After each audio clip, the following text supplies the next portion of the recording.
Hi, I'm Carla Di Marco, and I'm going to give you some information about these two companies, Shell plc and Saudi Aramco. Shell plc is a British publicly traded multinational oil and gas company. The Shell group of companies was formed in 1907. It resulted from an amalgamation between the Shell Transport and Trading Company and Royal Dutch. It is one of the oil and gas super major, and by revenue and profits is one of the largest company in the world, ranking within the top 10 of the Fortune Global 500. Then, for what concerns Saudi Aramco, it is a Saudi Arabian publicly petroleum and natural gas company, and it is owned by the state. And therefore, even though the company is now publicly listed, the only voice that matters is that of the government. Of course, this overlooks a fundamental aspect of the company and its structure, and indeed of the Kingdom of Saudi Arabia itself. Now, my colleague Leonardo will introduce you to the other topic. So good evening, my name is Leonardo Marra. I will be discussing the main differences in ownership between these two giants in the energy industry.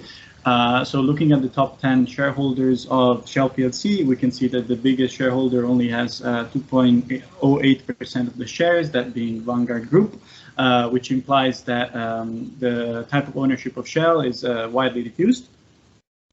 Whereas for Saudi Aramco, we can see that the government of Saudi Arabia has the vast majority of the shares at 98.2%, implying that the government of Saudi Arabia is the ultimate owner of the firm.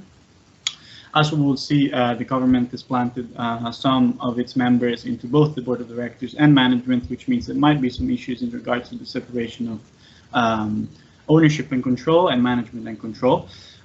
This is just some pie charts just to visualize how crazy the difference is between these two companies. And just to summarize the policies of Saudi Aramco, we could say that state control is a separate category because it is a form of concentrated ownership in which the state uses firms to pursue political objectives while the public pays for the losses.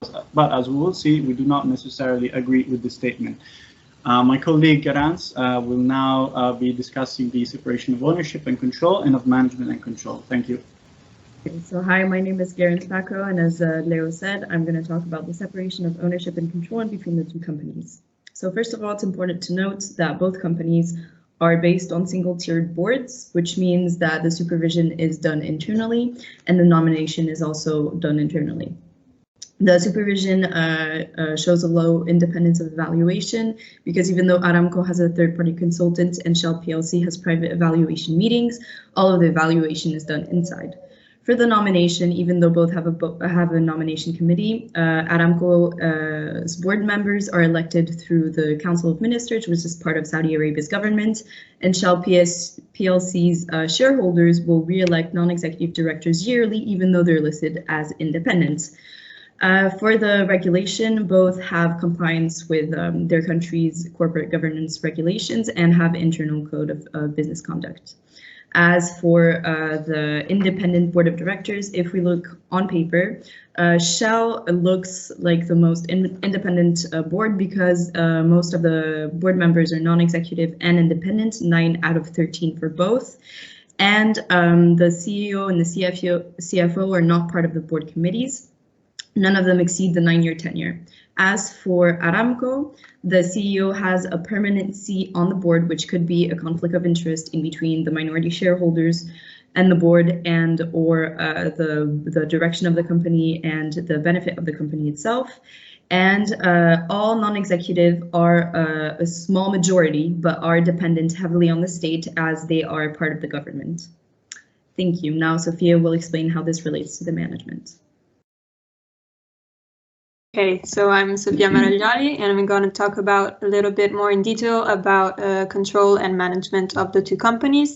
The control is the power to obtain the financial and operating policies of a company to obtain benefits from its activities. And for what concerns the Shell plc Executive Committee, it operates under the direction of the CEO, which is Ben van Beurden, and is responsible for Shell's overall business and affairs. The Executive Committee supports the CEO and implements all board resolutions and supervises all management levels in Shell. This is simply a list of the managers and directors of the Shell plc company.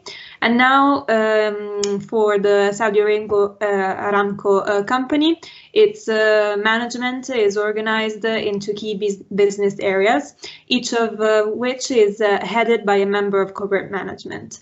The CEO and president is Amin H. Nasser, and he is also a member of the company's board of directors, where he is listed as a director. And this is important to highlight because there could be some conflict of interest. And now I'm going to leave the floor to Kiran, which will explain the company's objectives.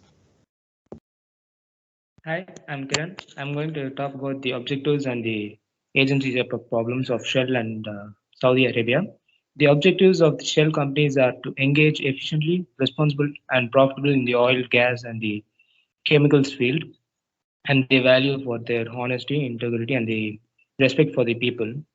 And the objectives for the Saudi Aramco, they want to maximize their income profits, facilitating the substantials and diversify the expansion of the kingdom's economy. And they value for their citizenships, safety, accountability, and excellence and integrity. Moving on to exit capital problems. For Shell, the ownership diffused, they face type 1 agency problem, conflicts in the interest between the outsider shareholders and managers who have a huge amount of equity in the firm.